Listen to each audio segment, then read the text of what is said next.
Good morning class. एक बार फिर आपका इंग्लिश भी सुधीर क्लास में स्वागत है। आज हम 10 क्वेश्चंस की सीरीज लेकर के आए हुए, बेहद इंपॉर्टेंट होने वाला है किसी भी एग्जाम के लिए, चाहे टेट हो, चाहे सुपर टेट हो, चाहे पेट हो, चाहे टीजीटी हो या पीजीटी हो, किसी भी एग्जाम के लिए बहुत ही इंपॉर्टेंट होने वाला है। तो let's start without any delay. यहाँ पे क्वेश्चन दिया है, man is the only animal who can talk. तो सबसे पहले आपको हम ये बताना चाहेंगे, तो यहाँ पे जो दिया है कि man is the only animal ना, क्या दिया है भैया, man is the only animal. तो ध्यान देना, जब सेंटेंस में ओनली आ जाए, क्या आ जाए भैया, जब सेंटेंस में आ जाए ओनली, क्या आ जाए, जब सेंटेंस में ओनली आ जाए, क्या आ जाए, ओनली आ जाए, या क्या आ जाए आपका, नन आ जाए। जब सेंटेंस में ओनली आ जाए, नन आ जाए, नथिंग आ जाए, या आपका सुपरलेटिव डिग्री का अर्थ जब एवरीथिंग हो या एनीबडी आ जाए, तो हमेशा रिलेटिव प्रोनाउन हु के स्थान पे दैट का प्रयोग किया जाता है। किसका प्रयोग किया जाता है, दैट का। फिर से ध्यान देना, जब सेंटेंस में ओनली हो, नन हो, नथिंग हो ना, या एनीबडी हो, तो उस सिचुएशन में हु के बदले रिलेटिव प्रोनाउन दैट का प्रयोग किया जाता है। ये क्वेश्चंस वेरी वेरी इंपॉर्टेंट है। ये क्वेश्चंस कई बार एग्जाम में पूछा जा चुका है। तो चलते हैं नेक्स्ट टू द मूव। अगला हमारा क्वेश्चन होने वाला है, ही doesn't smoke nor I did ना, क्या दिया है, ही doesn't smoke nor I did. Very very important ये क्वेश्चन आपका है, क्वेश्चन टैग से लिया गया है। कहाँ से लिया गया है, क्वेश्चन टैग से लिया गया है। तो सबसे पहले आपको हम ये बताना चाहेंगे कि क्वेश्चन टैग की सबसे खास बात यह है कि जो आपकी हेल्पिंग वर्ब्स होती है पहले सेंटेंस की ना, वही जाके आगे क्वेश्चन टैग बन जाता है। अर्थात यहाँ कैन है तो कैन नॉट हो जाएगा ना, अगर आपका वुड है तो वुड नॉट हो जाएगा ना, सैल है तो सैल नॉट हो जाएगा, यानी शॉर्ट फॉर्म आपका हो जाता है। लेकिन खास बात यहाँ पे यह है कि यहाँ तो डज तो दिया है, क्या दिया है, डज दिया है, और यहाँ सब्जेक्ट आपका आई है, तो आई के साथ डज लगेगा नहीं, डू लगेगा। क्या लगेगा, डू लगेगा। अब हम खास बात देखते हैं कि डू किस किस ऑप्शन में है। डू आपका ऑप्शन बी में है और डू आपका ऑप्शन सी है। लेकिन एक पॉइंट और आपको ध्यान देना है कि जब क्वेश्चन टैग में चाहे आपका ईदर हो, चाहे आपका नीदर हो, चाहे आर हो और चाहे नॉर हो, इसके साथ लगता है इन्वर्जन। और इन्वर्जन का मतलब होता है पहले सब्जेक्ट और बाद में हेल्पिंग वर्ब। अर्थात inversion means put the helping verb before subject, that is called inversion. Inversion का मतलब होता है कि पहले हम लिखेंगे क्या, हेल्पिंग वर्ब, और बाद में लिखेंगे सब्जेक्ट, और तब आपका हो जाएगा यहाँ पे आंसर नॉर डू आई। क्या हो जाएगा, नॉर डू आई हो जाएगा। डू इसलिए हो जाएगा क्योंकि यहाँ आई प्लूरल है, और जब आई प्लूरल है तो डज नहीं होगा, क्या होगा, डू होगा।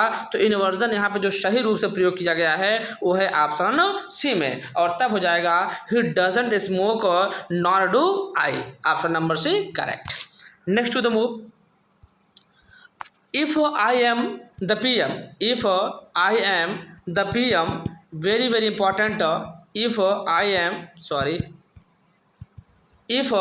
I am the PM, I would ban all processions. Very very important.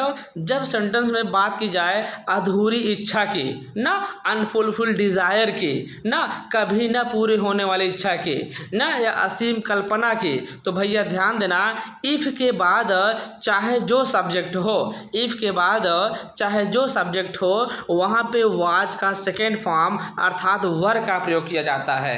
किसका प्रयोग, वर का प्रयोग किया जाता है, और दूसरे सेंटेंस में वुड का प्रयोग किया जाता है। तो यहाँ पे ऑलरेडी वुड है, तो यहाँ जहाँ आई एम है क्या हो जाएगा, वर हो जाएगा, और तब हो जाएगा if I were the PM I would ban all processions. उम्मीद करते हैं ये भी आपको समझ में आ गया होगा। चलते हैं नेक्स्ट क्वेश्चन पे। अगला हमारा क्वेश्चन है, he is addicted to smoke.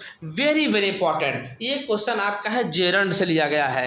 कहाँ से लिया गया है, जेरंड से लिया गया है, और जेरंड से ढेर सारे क्वेश्चंस बनते हैं। तो 2-3 क्वेश्चंस हैं जो आपको बताने वाले हैं, रट्टा मार लेना, समझ लेना, एक भी क्वेश्चंस आपके एग्जाम से भैया बाहर नहीं जाने देंगे, आई गारंटी। दरअसल ध्यान देना, जब सेंटेंस में एडिक्टेड टू हो, क्या हो, एडिक्टेड टू, जब सेंटेंस में एडिक्टेड टू हो, लुक फॉरवर्ड टू हो, विथ अ व्यू टू हो ना, अकस्टम्ड टू हो, हैबिचुएटेड टू हो या बी प्लस यूज टू हो, तो आपसे उम्मीद की जाती है कि आप जेरंड का प्रयोग करोगे। और जेरंड का मतलब होता है कि वर्ब के फर्स्ट फॉर्म में आईएनजी, वर्ब के फर्स्ट फॉर्म में आईएनजी। और एक पॉइंट ये ध्यान देना है कि जेरंड का मतलब, जेरंड जो होता है वो हमेशा नाउन का काम करता है। किसका काम करता है? नाउन का। तो यहाँ पे जब भी सेंटेंस में एडिक्टेड टू हो, लुक फॉरवर्ड टू हो, विथ अ व्यू टू हो, अकस्टम्ड टू हो, हैबिचुएटेड टू हो या बी प्लस यूज टू हो, तो जेरंड होगा। जेरंड का सही प्रयोग कहाँ पे किया गया है? स्मोकिंग, अर्थात ऑप्शन नंबर ए में। यहाँ भी स्मोकिंग दिया है, लेकिन भैया एडिक्टेड के साथ कभी ऑफ नहीं लगता है, क्या लगता है? टू लगता है। तो option number first is the correct. Next to the move, it is time, वाह वेरी वेरी इंपॉर्टेंट भाई साहब, गजब का क्वेश्चन है, ध्यान देना, रट लेना।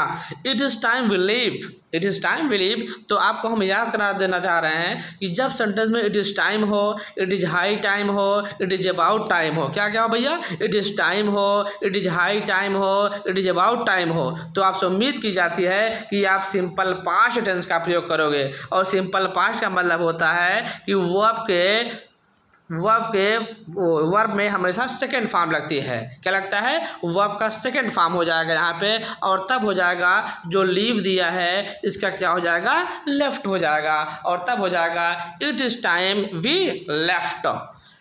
अगला हमारा क्वेश्चन है, did you finish the work at, very very important भाई साहब, did you finish the work at. तो दरअसल यहाँ की पॉइंट आपको बताना चाह रहे हैं कि ये है कि यहाँ एट लिखा है, क्या लिखा है? एट। और जब सेंटेंस में चाहे एट हो, आ जाए, स्टिल आ जाए, क्या क्या आ जाए? एट आ जाए, स्टिल आ जाए, अप टू नाउ आ जाए, सिंस आ जाए, फार आ जाए और रिसेंटली आ जाए, अगर ऐसे सारे वर्ड आ जाएं तो समझ लेना कि टेंस आपका होगा प्रेजेंट परफेक्ट। किस में होता है? प्रेजेंट परफेक्ट में। फिर से बता दे रहे हैं, यदि सेंटेंस में एट हो, क्या हो? एट हो, स्टिल हो, जस्ट हो, अप टू नाउ हो, तो हमेशा प्रेजेंट परफेक्ट होता है। अब हमें यह देखना है कि किस ऑप्शन में प्रेजेंट परफेक्ट है। ये यहाँ हैड है, ये आपका होगा नहीं, क्योंकि जो हैड है वो पास्ट है। ये यहाँ हैवेंट दिया है, क्या दिया है? हैवेंट। और यही आपका भैया प्रेजेंट परफेक्ट, क्या है? प्रेजेंट परफेक्ट है। और ऑप्शन नंबर बी करेक्ट हो जाएगा। यहाँ वुड है, ये होगा नहीं, तो ऑप्शन नंबर बी करेक्ट।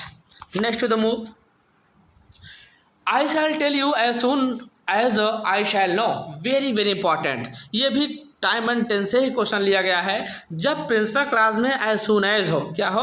जब प्रिंसिपल क्लास में एज सून एज हो, एज लॉन्ग एज हो, आफ्टर हो, इन केस हो ना, क्या हो? आफ्टर हो, इन केस हो, व्हेन हो या व्हेनेवर हो, तो हमेशा प्रिंसिपल क्लास बनता है सिंपल प्रेजेंट में और सबऑर्डिनेटिव क्लास बनता है फ्यूचर इंडेफिनिट में। तो जो प्रिंसिपल क्लास दिया है शैल, ये क्या है? इनकरेक्ट है। और ये भी ध्यान देना, डबल फ्यूचर का प्रयोग कभी एक साथ नहीं होता है, वो जहां होगा वो आपको एग्जाम में आएगा नहीं।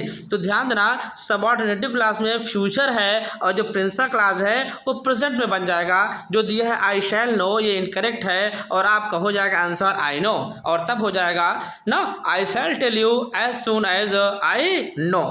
नेक्स्ट टू द मूव, अगला हमारा क्वेश्चन है, no sooner did I get into the bus when it started. सब वेरी वेरी इंपॉर्टेंट, ये कंजक्शन से क्वेश्चन से लिया गया है। कंजक्शन में सबसे ज़्यादा कोई क्वेश्चन पूछा जाता है तो वो नो सूनर वाला क्वेश्चन पूछा जाता है या हार्डली या स्कार्सली वाला पूछा जाता है। तो चलिए इसके बारे में सबसे पहले हम अध्ययन करते हैं, स्टडीज करते हैं। यहाँ पे दिया है नो सूनर, तो भैया बता दें कि जब सेंटेंस में क्या हो? नो सूनर हो, क्या हो? नो सूनर हो, तो नो सूनर के साथ इन्वर्जन का प्रयोग किया जाता है। इन्वर्जन का मतलब वो भी हमने आपको बताया कि पहले होगा भैया हेल्पिंग वर्ब और बाद में सब्जेक्ट, और ऑलरेडी इतना सही है सेंटेंस। तो नो सूनर है। और एक चीज़ ध्यान देना, यहाँ ER दिया गया है, क्या दिया है? ER दिया है। और सून होता है, सूनर होता है, सूनेस्ट होता है। और जहाँ सूनर दिया है, ER है, यह है कंपैरेटिव डिग्री। और कंपैरेटिव डिग्री के साथ क्या लगता है? देन लगता है। क्या लगता है? कंजक्शन देन लगता है। यहाँ क्या दिया है? व्हेन दिया है, गलत है। तो ऑप्शन नंबर सी करेक्ट हो जाएगा। चलते हैं नेक्स्ट क्वेश्चन पे। If I had played well, I would have won the match. क्या बात है भाई साहब, वेरी वेरी इंपॉर्टेंट। ये भी टाइम एंड टेंस से ही क्वेश्चन लिया गया है। ध्यान देना, जितने भी क्वेश्चंस बनेंगे वो बेहद इंपॉर्टेंट होने वाले हैं आपके एग्जाम के लिए। सबसे पहले आपको ये ध्यान देना है कि इसका एक स्ट्रक्चर होता है, इफ होता है, सब्जेक्ट होता है, हेड होता है, ऑब्जेक्ट होता है, कामा होता है, सेकंड सब्जेक्ट होता है, वुड हैव होता है, कुड हैव होता है, माइट हैव होता है। ध्यान देना, यदि ऐसा हुआ होता या वैसा हुआ होता कि भाव प्रकट हो, तो उस सिचुएशन में अगर यहाँ हैड है तो यहाँ would have, could have, might have होगा। अगर यहाँ would have, could have, might have है तो यहाँ हैड होगा। समझ गए ना। और तब आपका हो जाएगा if I had played well, यदि मैं अच्छा खेला होता तो I would have one the match, तो मैं मुकाबला जीत गया होता। तो यहाँ भैया कोई दिक्कत नहीं है, सेंटेंस आपका ऑलरेडी क्या है, करेक्ट है। ऑप्शन नंबर डी हो जाएगा, no improvement. Next to the move, one who believes that gaining pleasure is the most important thing in life, very very important। ये आपका वन वर्ड्स है।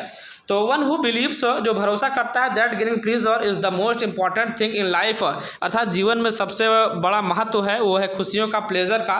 जो ऐसा प्राप्त करे जिसको इसमें भरोसा हो, उसको बोला जाता है हेडोनिस्ट। क्या बोला जाता है, हेडोनिस्ट। और हेडोनिस्ट को हिंदी में बोला जाता है भोग विलासवादी। क्या बोला जाता है, भोग विलासवादी। एक चीज़ ध्यान देना, हेडोनिस्ट से मिलता जुलता एक वर्ड होता है डिबॉचरी। क्या होता है, debauchery. Debauchery is stronger than hedonist, इतना आपको ध्यान देना है। हेडोनिस्ट माने भी होता है भोग विलासवादी, और आपका डिबॉचरी माने भी होता है भोग विलासवादी। अगला है आपका पेसिमिस्ट। क्या दिया है, पेसिमिस्ट। ये भी कई बार क्वेश्चन आप सामने बना है। पेसिमिस्ट माने होता है निराशावादी। क्या होता है, निराशावादी। और ऑप्टिमिस्टिक माने होता है आशावादी। क्या होता है, आशावादी। पेसिमिस्टिक माने निराशावादी, और ऑप्टिमिस्टिक माने क्या होता है, आशावादी होता है। बुलिश माने भी होता है आशावादी, और बायंस माने भी होता है क्या, आशावादी। और मिसंथ्रोपी माने होता है हेट ऑफ ह्यूमन काइंड। जहाँ भी मिस आ जाए तो समझ लेना नेगेटिव होता है। और एंथ्रोपी आपका रूट वर्ड है, और एंथ्रोपी माने होता है ह्यूमन काइंड, यानी मानव जाति। तो मिसंथ्रोपिस्ट माने हो जाएगा, या मिसंथ्रोपी माने हो जाएगा हेटर ऑफ ह्यूमन काइंड। तो हेडोनिस्ट माने क्या होता है, भोग विलासवादी। पेसिमिस्ट निराशावादी, और मिसंथ्रोपिस्ट मानव जात से नफरत करने वाला। उम्मीद करते हैं ये भी क्वेश्चन आपको समझ में आ गया होगा। क्वेश्चन कैसे लग रहा है आप कमेंट करिएगा, क्योंकि आपके कमेंट से ही ना हम मोटिवेट होंगे और नेक्स्ट क्वेश्चन आपको बनाने का प्रयास करेंगे। अगला हमारा है अल्टरकेशन। सॉरी, थोड़ा सा यहाँ पे टाइपो ये है कि इसमें थोड़ा सा ये नहीं बताया गया कि एंटोनिम्स बताना है कि सिनोनिम्स बताना है। उम्मीद करते हैं आपका एंटोनिम्स ही होना चाहिए यहाँ पे। तो अल्टरकेशन माने विवाद होता है। क्या होता है, विवाद होता है। कई बार क्वेश्चन ये आया है, तो कुछ वर्ड्स आपको बता दे रहे हैं जो बेहद इंपॉर्टेंट है। अल्टरकेशन माने क्या होता है, विवाद होता है। क्या होता है, अल्टरकेशन माने विवाद होता है। और एक वर्ड होता है आपका पग्नाशियस। क्या होता है भैया, पग्नाशियस होता है। और पग्नाशियस माने भी क्या होता है, विवाद होता है। अल्टरकेशन माने विवाद ना, ध्यान देना, अल्टरकेशन माने विवाद, पग्नाशियस माने क्या होता है, विवाद होता है ना। और ग्रैपल माने हाथापाई होता है। टिफ माने हल्की बहस होता है। स्कर्मिश माने भी विवाद होता है ना। और आपका ढेर सारे वर्ड हैं, चाहे अल्टरकेशन हो, चाहे ट्रुकुलेंट हो, चाहे स्कर्मिश हो, चाहे बेलिगेंट हो, चाहे बेलिकोश हो, ढेर सारे वर्ड हैं। तो इसका मतलब विवाद होना होता है। स्कर्मिश हो, विवाद होना होता है। बट कंप्रोमाइज माने क्या होता है, सहमति होता है ना, वो बीच बचाव होता है। तो ऑप्शन नंबर सी क्या हो जाएगा, करेक्ट हो जाएगा। उम्मीद करते हैं ये सारे पॉइंट आपको समझ में आए होंगे। अगर अच्छा लगा होगा तो लाइक करिएगा, शेयर करिएगा, कमेंट जरूर छोड़िएगा। और मिलते हैं नेक्स्ट वीडियोज़ में, तब तक के लिए मे गॉड ब्लेस यू।